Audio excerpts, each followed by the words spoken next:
I'm apparently the last woman standing in America who's willing to defend defund. All these protests do in general is basically funding you back towards one of the two parties again.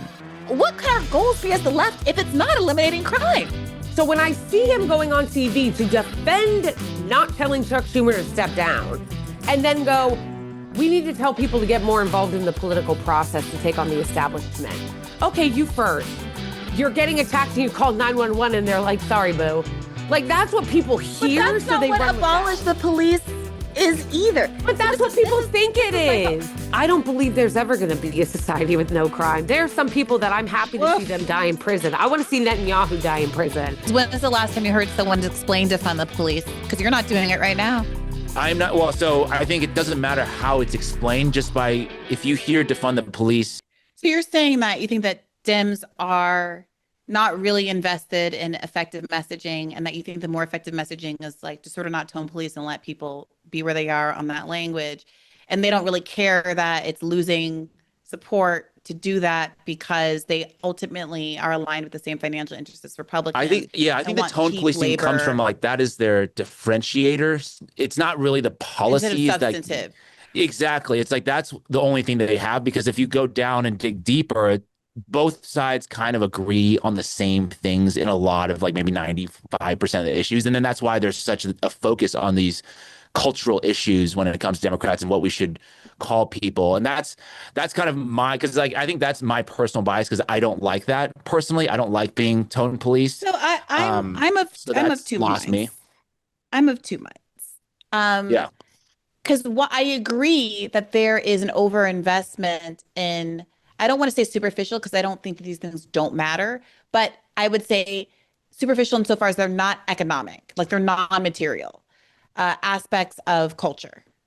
So as we all know, Democrats, are very happy to talk about how much they love Black people and Latinos, and they're not racist, and they love women, and they support LGBTQIA, and they'll say the things that don't require them to do anything, like support reparations or reform our immigration system or whatever it is, whatever it is, focus defund the police, make it more about protecting, like, actual public safety instead of property rights, all of the things that have a material effect on the donor class. Yeah. I agree with that. I'm struggling. I don't know that I agree that there isn't a value in not using language that is geared toward diminishing the humanity of a group of people. And I did find myself impressed by Brandon Johnson's pushback. I don't know if you saw that clip against a reporter who used the term illegal immigrant. Have illegal aliens. I don't know if that's that's the legal term. I'm not going with the political. The legal term for my people were slaves. You want me to use that term too? So look, let's just get the language right. We're talking about undocumented individuals that are human beings. The last thing that I'm going to do is accept the type of racist, nasty language to describe human beings. I think that there's always a discomfort in transition to new language, but sometimes we act like in this, like, post-woke world we live in, where there's been a woke backlash. I think sometimes we talk as though we invented the wheel on changing language, and there was a time when everyone was, like, really mad at, like, the Negro to African American, then to African American to Black, and, like, it just, like, there's always, like, a little moment of discomfort, and people get things wrong. I think, Blakeley, I inadvertently misgendered you the first time I encountered you on the internet, and it was, an accident. But, like, yeah, there's a way that I could be, like, defensive and angry about it, or I can just be like, sorry, I didn't know, and keep it pushing, So I'm not immune to feeling uncomfortable, but on that one, I don't know that I would make a federal case out of someone on the internet saying illegal immigrant, but best practices, 5 years ago, I didn't think anything of the phrase, but today it does sit uncomfortably in my ear. And I guess there's a part of me that thinks that's a good thing. No, I totally hear what you're saying about treating people kind of the way, if on an interpersonal basis, if like Blakeley wants to be identified as they, them, I'm not going to be a dick and say, no, I don't want to do that because it pisses me off. And I don't agree with that at all. But in some respects, I think maybe it's more of like the strategy or how I want to produce content is I want the ultimate message to be like, hey, we should not be doing this to human beings. And if I focus a lot on the language, I think that will lose some of the audience to say, well, no, you're just a person that like is like super woke and doing all this stuff. It's really, for me, it's like, hey, this activity, even if you call them illegal immigrants or whatever denigrating name you want to put upon these people, it's still not okay to do that no matter what. I don't care if they're illegal. Like you shouldn't be doing that at all. Yeah, I take your point because there are other times I'm like thinking through this in real time. I find myself not saying unhoused. Mm. And there's something about like illegal does sit worse on my ear than homeless. Homeless doesn't feel it's like you're without a home. It doesn't feel charged in the way that So what? Well, yeah, I'm curious because I haven't really talked to too many people on this issue on the other side. So like, I'm curious why illegal is such a, I guess not a trigger word, but yeah, why does it sit uncomfortable? I don't want to be so spicy, but I'm a little bit of a no borders girly. Okay, no, okay. I think there is something. I think there is something unethical. I think there's something fundamentally unethical about living in a world where resources are unequally distributed, like resources that are necessary to life. And to say because of an artificial political border, some people should be allowed to die and suffer as a consequence, especially because the asymmetry of the resources, 9 times out of 10, has something to do with American imperialism. Totally agree on that. Now, so then to charge somebody as illegal for violating a law that I don't think is right. So like, it's like to me, it's like me saying, it's like me calling Black folks doing a sit-in in the 1950s, like, oh, those are illegal protesters. I mean, technically, you're not supposed to be at the white only counter. That's an illegal protester. It's true. But that's obviously stigmatizing them and making a value judgment about their right to be there, right? No, that's a good point. So you're saying, hey, there were laws on the books saying Black people can't sit here, so technically they're doing something illegal. Right. In that situation, I would maybe push back and say, well, we have an overarching, those laws would be unconstitutional based on other, hierarchical, statutory things like the First Amendment, where you say you should be able to have freedom of speech, you should be able to protest and these kinds of things. So the laws that they're enforcing are not illegal. And I mean, I guess I'm not there with you on the restrictions, time, place, and manner restrictions on the First Amendment, and they were not allowed to. They were. That's what you're saying. Can I that you break the law? Can I answer the question as somebody who's not open borders? Because I'm not open border. I think that's maybe the big distinction either. That probably is it. I'm not either, and it's not that I don't sympathize with people who are. But I'm trying to answer it from the perspective of if you were talking to somebody who was more conservative. Because somebody who is more conservative or maybe like a quote unquote normie or whatever, they're not going to care if you say, yeah, but nobody's illegal on stolen land. They don't give a shit. And like neither does like the law. So, sure. But let me say it from like somebody who I agree with you, Brianna, that I don't like that term illegal immigrant either. I say undocumented immigrant. But there's a reason for it. It's not because I'm open borders. It's because I don't like the idea of calling a human illegal. You can say... Right, but why? Because I think you guys are over-focusing on the open borders aspect of it all. The point is that despite it being a law in the books... Well, but to me, you can't call a person illegal. Why not? Because they are here illegally, right? No, so that means that down to the question of the border, you can't avoid it. No, it doesn't, because somebody doing something illegal and somebody that is a civil offense, by the way, is not the same thing as them being illegal. That's like saying you do something bad versus you are bad. I just think that you're ascribing an action in one way. You're describing a whole person as being something as the other. I know it's uncomfortable. I know that the left, I know that this is a hot take. I know that the left, because everything is driven by the interest of the working class, Bernie Sanders included, is very much like borders are necessary to have a country. Borders are necessary to protect the labor interests of American workers. I get the argument. And I'm saying this in the context and the freedom of a podcast where I'm talking about my values and my morals and not politics. But that's the kind it feels like the kind of conversation we're having is about the moral valence of saying something, of calling someone illegal and whether or not we should push back against it or at least like allow people, not be triggered by people who want to use softer language or more humanizing language. And to me, like it's easier to have a conversation about like borders should be closed because workers need rights than to have a conversation about what does that mean about the individual who is fleeing persecution or violence or poverty in their country gets to the literal border of the United States of America and says, if I can't cross right now, there's someone behind me with a gun trying to kill me. I mean, this is like an exaggerated scenario, but do we say, well, because we need to respect the rights of American workers and not have any wage decline, that person just has to stay on the other side and die? Is that what we're saying? No, like you got to contend with the reality. Well, no, but let me be clear when I say I'm not for. And sorry, one last point. Are we going to buy into the idea that it's a zero-sum game where the reason that we have workers with low wages is because of immigration policy and not because of mass exploitation of illegal? Yeah. So no, of course not. The immigration thing is bullshit. But when I say I'm not for open borders, I just meant I don't think that we don't call them something or have at least some on the books immigration law. I think our immigration law should be way more liberal than it is now. I document everybody that lives here, give them all citizenship if they want to. If somebody wants to come in, let them the fuck in.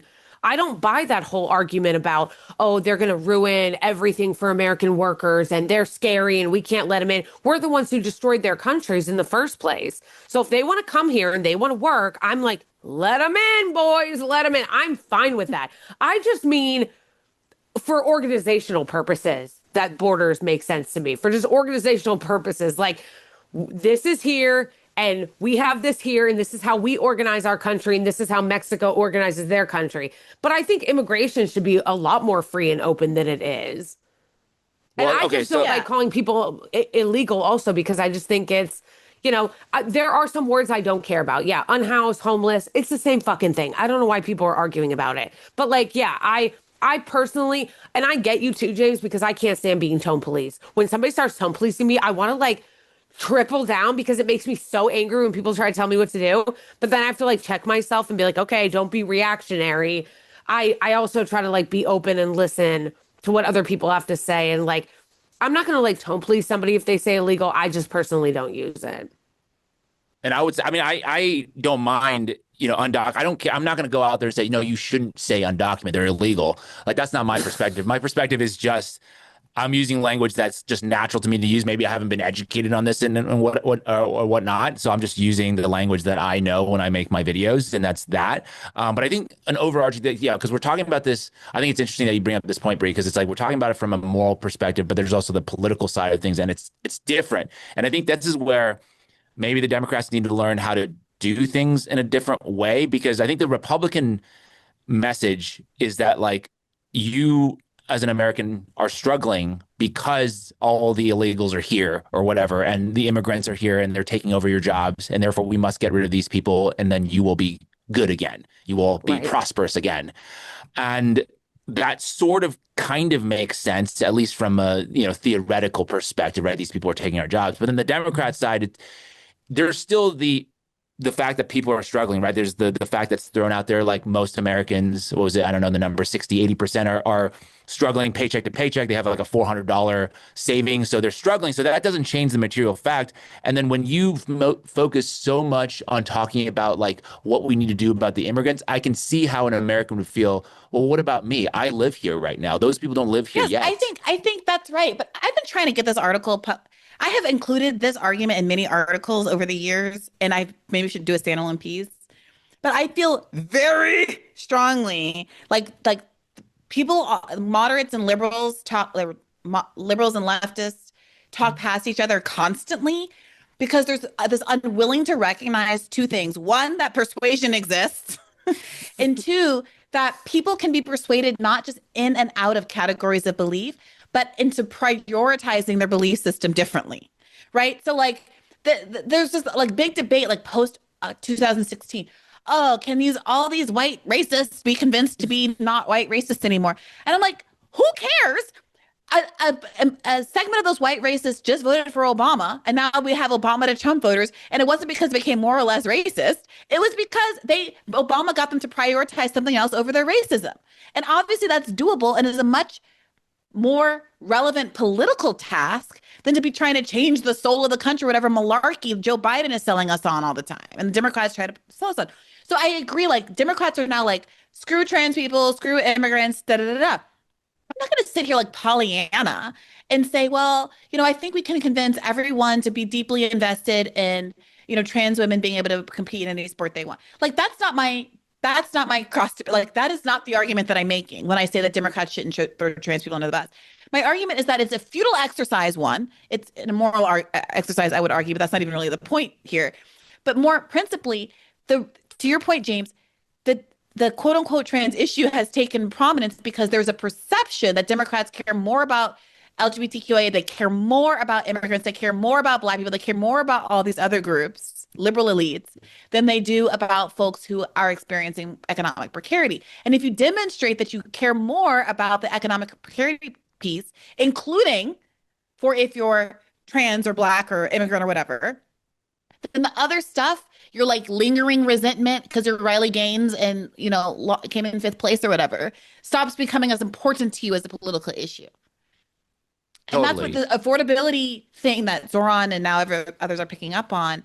It's a way, like staying on the affordability message. It enabled Zoran to go and do, TikToks with trans content creators in Central Park, and no one really cared because that was secondary to the affordability, which is what came out of his mouth every day. And he didn't have to denigrate trans people or say, oh, I don't like to talk about that. He was fully doing social media videos all the time with all kinds of New York content creators across the gender spectrum. Right. But we all know why the Democrats don't. They can't because they share the same economic values with the Republicans. So they can't do what Zoran is doing. Correct. Then this was James's original point about like the over focusing on what language we use with the undocumented stuff versus the substantive. So like this is bringing something up for me. I don't know if you guys saw Thomas Chatterton Williams wrote this piece recently. Give me a second. I know. But he wrote this piece that was called "The Left's New Moralism Will Backfire," subtitled "Under Trump, Progressives Have Embraced the Rhetoric of Moral Clarity. It Won't Help Their Cause." Okay. And I was thinking about this because in this like post-norms world we live in, where Trump's ruined all the norms and all the libs are like, oh, we need the norms back, I find myself wanting to make a spicy take, which is that I don't care about the norms. I care about the values, and I care about good people winning, even if they break the law, sit-in style. And I care about bad people losing. Okay? Hear me out. People will say things like January 6th. It's terrible. They stormed the Capitol. What a terrible thing. But also we learn about the Boston Tea Party and all this other civil disobedience. And I'm like, if it was January 6th for the left, am I supposed to now condemn it because it's terrible? The conservatives do this all the time. How can you complain about January 6th when Black Lives Matter was rioting? I'm like, I can contest how you're characterizing what BLM movement was like. But even without doing that, what if we live in a world where I said it's good to riot for good things and bad to riot for bad things? Well, This is the opposite of what Thomas Chatterton Williams' article is, by the way, where there's a more of a, well, I don't want to like mischaracterize. I could read a little bit of it into the record. Maybe I'll just read a little bit of it into the record. Okay, just to be fair to Thomas. I feel like I'm in court. Into the record. Sorry. Sometimes a little bit of lawyering does pop back into my frontal lobe. My bad. I try to repress it, but it's like hiding in my like amygdala. He says, in the age of MAGA, ideological lanes that once distinguished left from right have blurred. Republicans who said they were willing to die for the market now support a president who tells the government to buy up shares in the private sector. Bernie Sanders approves. The right has also embraced cancel culture, a progressive trend it recently despised. But conservatives aren't the only ones emulating the other side. And perhaps the most striking reversal of this era, progressives are now the ones who tend to speak like moralists. America is long past the days of the Christian right's moral majority and the good versus evil wars of George W. Bush's administration. An emerging form of progressive rhetoric is taking their place. Consider the left's appropriation of the term moral clarity. In April, during her first speech since Donald Trump returned to the White House, Kamala Harris praised Representative Alexandria Ocasio-Cortez and other Democrats for, quote, speaking with moral clarity about this moment. As AOC herself said in 2018, quote, there is nothing radical about moral clarity, a phrase that still endures on t-shirts. In The Message, a 2024 essay collection by Ta-Nehisi Coates, the progressive writer calls encouraging his students at Howard University to employ overtly moral language. Quote, there has to be something in you, he told them, something that hungers for clarity. When people describe the world by appealing to black and white morality, they tend to reveal more about themselves than anything else. For many, such language suggests they hold their own views to be unimpeachable and the other sides to be irredeemable. But moral clarity, like beauty, is perishable and, at least in practice, subjective. Many of the protesters who assaulted police officers in the summer of 2020, for example, did so with the same ethical certitude as those who stormed the Capitol on January 2021.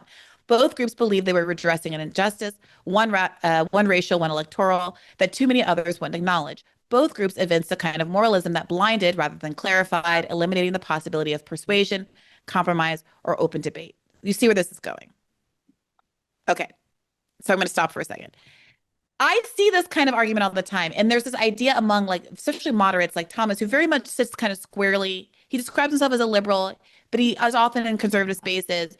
And there's a value for the sort of nuance, quote unquote, and flexibility that allows you to move through those spaces without being sort of morally outraged. I, counterpoint, maybe think that's very bad and think that this is a trap that gets you in stultifying liberalism and centrism. And that, in fact, we need to stop acting like the method, the norm, the way the protest is done, et cetera, is more important than the underlying goal. Because Abraham Lincoln broke the law. Like, every time we've had progress, there was court packing. There was, like, every single time there's been progress, it's because there was something other than persuasion in a meeting of the minds that forced the issue. And it was often violence done in defense of a moral principle, like slavery should be ended, and we got to go to war over it. We've got to pack the courts because I was voted with a mandate to have the New Deal programming. Thoughts? I mean, that's probably correct because I didn't get through the whole book, but I read part of the book. This guy named Walter Scheidel, and he wrote I can't remember the name of the book, but he's saying that every time there's like a revolution or there's a wealth redistribution from top to bottom, it's usually through violence or famine, something really acute. So in that sense, yes, I think that is probably true that in order to kind of push for something, there's got to be extreme actions taken. I guess the question is, what is that you're pushing for? And then is this going to work in terms of, I guess, the popular opinion? You have to win over the popular opinion of that time. I agree. That's the first step. Okay, this is so good. This is so good. Okay, so James, this is exactly where I want these conversations to go. So one demobilizing trend that I've observed when I talk to certain people on this podcast is that they will say, we need to just persuade more people. These are good leftists who mean well, by the way. This is not like a personal attack. But we get into this conversation about what to do next, and they say, we need to persuade more people. And I say, no, we don't. Not because persuasion isn't important, but because we actually have the moral majority on these things, which is why it's freaking out Republicans. And even, I think, a little disturbing to maybe Thomas Chatterton Williams, not to put words in his mouth. He's welcome to come on. We can talk about this if he wants to. He's been on many times before. Medicare for all, 88% approval among Democrats. Zoran won the primary. Like, we can go through a million examples all day. $50 minimum wage, taxing the rich. Everybody wants these things. They're all very popular. But when you talk about why we don't have those, a lot of folks will default into, well, we just got to persuade more people. No, we do not. The reason we don't have those things has nothing to do with whether or not people want those things. Okay, it's because democracy is broken, and how do you fix that? So if you believe and you understand that we already have the moral majority, the popular opinion, whatever you want to call it, behind ourselves on those issues, to me, the value of getting that is not because you think it's going to change electoral outcomes, because we don't have democracy. The value of getting the public opinion behind you is that when you start then to do civil disobedience and break the law, because that is what civil disobedience is, you are breaking the law. You say some laws are unjust and they should not be followed. You need the public support to rally behind you as opposed to the cops who are breaking your neck. Correct. And Yes. so to me, the left's conversation needs to be about doing the civil disobedience at this stage, not talking around and around and around in circles about how if we just persuade, no.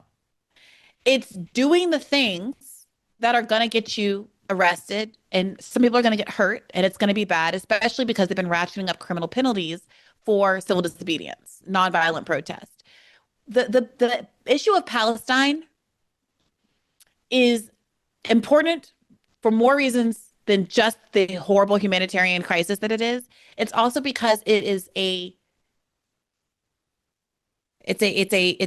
pre-staged the scenario that we're all going to be in when you finally try to have substantive change. And the oppression of speech, the suppression of movement, the lack of any kind of ability to avail yourself in a fair criminal justice system, the criminalization of flying flags, the criminalization of articulating your own rights and freedoms. That's what's coming. And when Zoran Mamdani spit that bar and said, when the NYPD's boot is on your neck, it was laced up by the IDF, truer words have never been spoken, because that is the imperial boomerang that we're seeing with the building of cop cities and the criminalization of protests and using RICO charges to lock up the people protesting cop cities in Atlanta who were passing out flyers, and on and on and on. So when I am like voting more people into Congress is like a waste of time, it's not because I'm like going to try to hurt anybody who's doing that. But what I need is the people in Congress to continue to make the contrast clear. Their job, and which Zoran has been doing a pretty good job of so far, I will give him that, is to make it clear who the enemy is. And when he stands with Starbucks workers, and that's great. When he keeps Jessica Tisch on as commissioner of the NYPD, why? Well, that but could be. To me, I mean, that's the Democratic Party. I guess there's that compromise, or what you call it, is that he's going to slowly morph into. I mean, that's the worry. I think a lot of people, or the criticism, is that if you try to go through the Democratic Party, you're going to be forced to make these concessions, and once you make one, you're going to make another and another until all of a sudden. And because why, James? And because why? Well, if you want to survive, I mean, you don't have to. You can. And what does surviving mean? If you want to maintain, staying elected. Yes, exactly. Power, then you will make these concessions. Yeah. So when the priority becomes, this is the trick, when the priority becomes growing Democrats in Congress, growing the numbers, then it's very clear that then the priority, you're legitimate in saying, I'm going to prioritize my power, my ability to stay over my willingness to commit to my principles. And then we are all convinced to buy into that rationale, because we're all for a bigger project if we just get enough Democrats in office. Do you see? Yeah, I totally agree with you. Complicit in relinquishing our morality. Yeah. And our values, and our principles, and what we agree on. And I think principles, different people will have different principles. So those are the kind of candidates that I will speak up to support, is ones who will not compromise those core values. Maybe they don't care about everything, but it's like, hey, here are my core values. I will not compromise on these values. And you see that happening, I think, more on the right, like with somebody like Thomas Massie, who's, he put out this thing today because he gets attacked for, being against Trump and being like a person that causes all kinds of chaos within the party. But he's like, no. If you look at my voting record, I vote 92% of the time with the Republicans. The 8% of the time I don't vote for Republicans is when they want to start new wars, when they want to protect pedophiles, and then a couple other reasons, or when they're hurting farmers. I think that's the other one, because those are the things I care about. My constituency, I'm from Kentucky, so I support farmers. That's a really big thing for me. So I vote against them when they do the things that I don't like. And I think that's what you need more of. And now I think with that race, you're going to really see, to me, like that's what I'm paying attention to, because that really is going to be the litmus test to see, can you survive in U.S. politics if you stick up for your morals and value? Because now they have the Trump PACs that are supporting a primary against him. You have AIPAC coming in with, I think, more than Jamal Bowman's race. I mean, they're saying something like $20 million to try to unseat Massie because of his anti-Israel position. So you're going to see there, it's like, okay, if he's able to withstand that kind of pressure, then I think that provides candidates of both sides to say, no, I'm going to stick to my guns, because it's not only the moral thing to do, but it's also politically viable, and it's also the prudent strategy to take, versus acquiescing at every turn to say, okay, no, I'll keep this person, or I'll agree to this policy. I think we need a few more of those wins. I think Zoran was a big example. Just the New York City mayoral race is that you don't have to agree to everything, at least ahead of time. You can run on your own merit, and you can win. So you need to have a few more of these cases, and I think that could provide some roadmap for other candidates to say, no, this can work, versus always just kowtowing to the party line. Right. And sure, like civil disobedience can be part of it. But my thing is, when it comes to that, is like, okay, who? Because most people are not willing to do that. Most people don't want to go to jail. Most people don't want to have their heads beaten in by a cop. I actually disagree. I mean, like, nobody wants it, but I actually. What I mean is, though, like, where is it then? Because a lot of people will be like, we just got to do that. Like, I've had conversations with the people that are like making a very persuasive case for civil disobedience and breaking the law. And then I'm always like, okay, you first. Where are you then? Like, people are not willing to do it. I think that's a big problem. Like, I was at a organizing meeting a couple of weeks ago, and there are people there that regularly do real like actions, you know, outside of politicians' houses, and in the Senate and stuff like that. So, but my question to the group, and my question, I'm going to have a activist panel shortly, I hope. But is like, so after no kings, you get however many millions of people in the streets. Correction. You get however many millions of people around monuments, in parks, and in pre-designated protest zones. What happens if they are in the streets and they block the streets? What happens if... Sorry, I just want to interject. I think you were going on this track, but I just want to say No Kings was like more of a rally than a protest. Like, they were sanctioned to do the things that they're doing. Right. So the question to me for the left is, how do you capitalize on a moment like that? So the Democratic Party is going to invest in No Kings as a rally. Completely correct. There were leftists I talked to who said, well, we went, the Palestine people, they went out of their way to make sure there was something about Palestine and No Kings.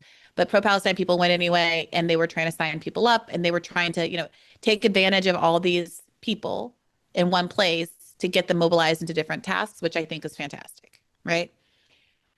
Now, what other ways do we mobilize crowds like that? Because I've been in them. I'm sure you've all been to these protests. And we're all kind of following someone who seems authoritative with a microphone. What do you call it? A bullhorn. And I've stood here next to the Washington Monument, like looking around, picking my nose, like, what am I doing? What am I doing? Like, what is the purpose of me standing here? Feeling like I should at least have a camera on, like, to be doing interviews or something, because I feel so impotent. And I think to myself, Constitution Avenue is right over there. This is a major thoroughfare. What if all the thousands of us are standing here just went and stood in Constitution Avenue? I have this thought every single time I go to one of these things. Why aren't we just in Constitution Avenue? Or I think to myself, we're not that far from Whole Foods. Whole Foods has been one of the targets of the Free DC movement to get all the paratroopers, or whatever they're called, National Guard, out. Why aren't we walking over there and making sure that just like no one can go into Whole Foods today? Or whatever other business. So is that what you're saying, Blakely? Nobody wants to actually do it. That's what I'm saying. So my follow-up question, whenever people are like, action needs to happen, the left needs to do something, I'm like, okay, so then why aren't you? Why didn't people go over and block that Whole Foods? This is my question. So I'm going to have the activist panel, because I'm not the one with the bullhorn. But if someone with the bullhorn says, we're already all out, let's go, I'm going.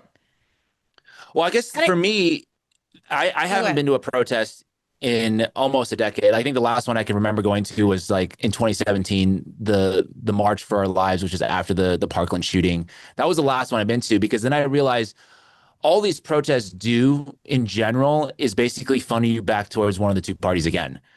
That's who's running these protests. So like, why am I going to put myself on the line for something that I don't think is going to really do anything? I agree. But the question is, James, either you can organize your whole thing from scratch, or how do we figure out how to co-opt these protests? I think a lot of, frankly, even liberals who participated in them share the feeling like that they're not doing anything. And even for us pro-Palestine people, there are specifically pro-Palestine protests, which I have attended. And I'm even getting a little like meh about those, because it does, even though everybody there I think is well-intentioned and we're all on the same page. I think we are in an exigent time where we need to be using our resources in a more calculated way. And the Right. civil rights, like, go ahead. Oh, I was going to say, There's not like, gonna be I everyone felt who's that going way. to- I don't really Yeah, know the sorry. answer to that because I have felt that same frustration. Like, I would love, there are ways to make a huge difference that doesn't include things like violence. Like, it could be everybody comes together and refuses to pay their credit card bills because we're getting so screwed on interest. But again, nobody wants to do that. People are scared. People don't want to get in trouble. Don't say nobody wants to do that, because the debt collective is doing exactly that. Well, yes, what I'm saying is debt strikes. or like even when it comes to the pro-Palestine protests, I have that same feeling because I think that sometimes the view of people when it comes to protesting or when it comes to organizers can be a little outdated. And by that, I mean, we always think like, oh, we march to a bridge and then people stand there. But I felt that disappointment and frustration the same day that I went to a huge pro-Palestine protest in Manhattan, as that demon jigsaw Laura Loomer was working with the State Department to get them to cut off the visas for Palestinian children who had been maimed through Heal Palestine. And it was so frustrating to me because I'm thinking to myself, no, that's power.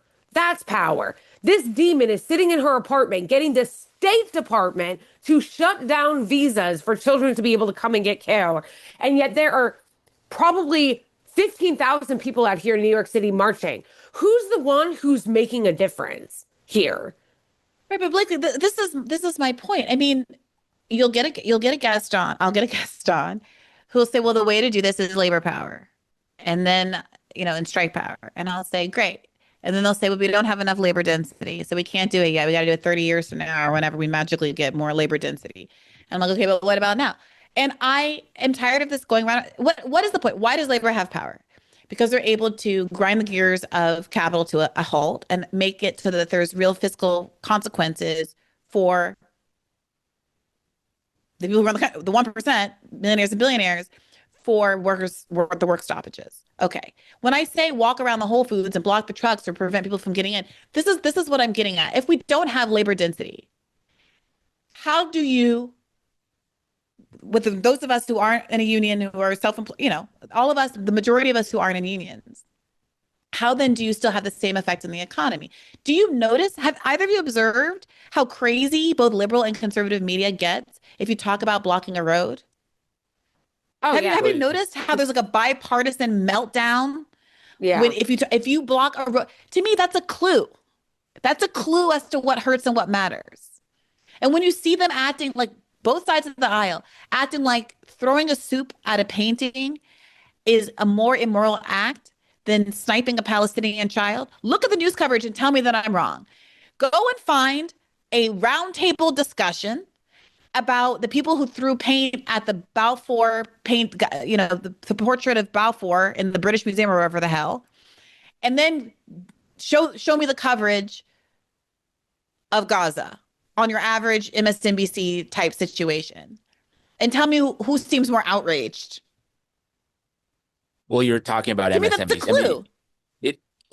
Those are media that represent the halls of power. They represent corporation, they're corporate media, not mainstream media. So of course they would cover things in that way. Well, yes, but that's the point. The point is that they are ahead of us on this.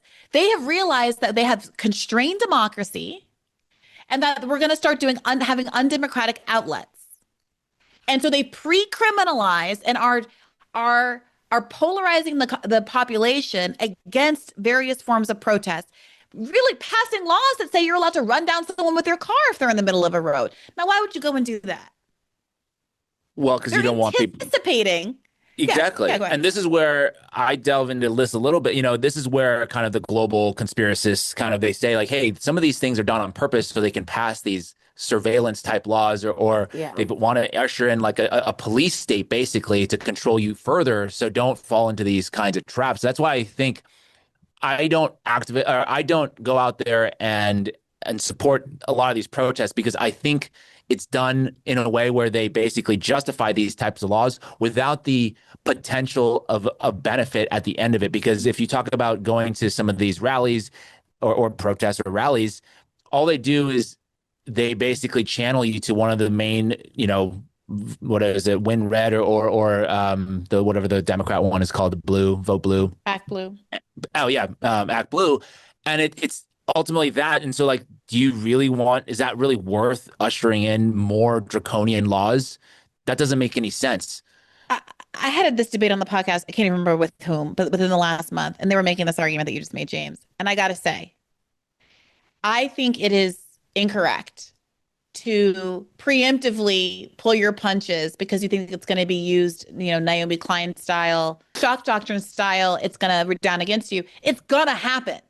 Like, you're never going to be perfect. Like, we can do Black Lives Matter and tell everybody just to be a church mass and like, Edmund Pettis Bridget, and there was not a single somebody somewhere is going to do something so illegal.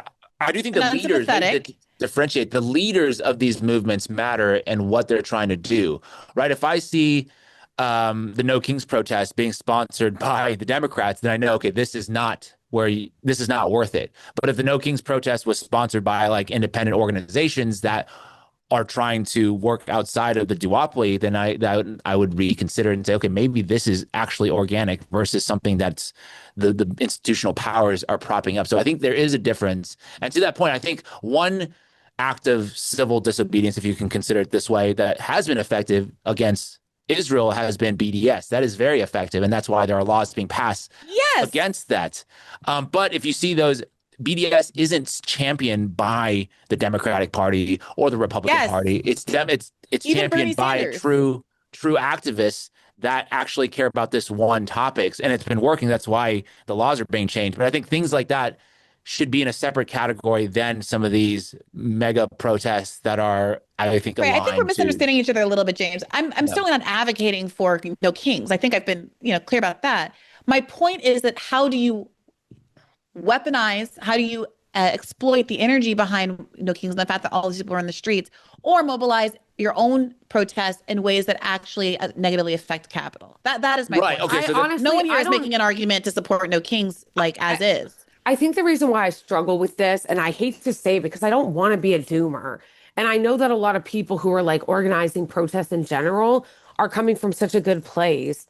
And so I feel kind of bad saying it, but like, and I'm willing to be persuaded, but like, I feel like a lot of the protests are really useless. Even if there's like, even ones I've been to, and I still go to them, even if I feel like they've been useless. I think we all agree. Show support, but like, then I see like, what incentive does anybody have to put their body on the line when nothing positive? Like, if I look at BDS and the boycotts, I can look at that and be like, wow, that's awesome. I've actually seen positive things come from this. But when I look at protests where people have been arrested or beaten or whatever, even the Black Lives Matter protests, I look at that and I think, what was that for? What good came out of it? I disagree.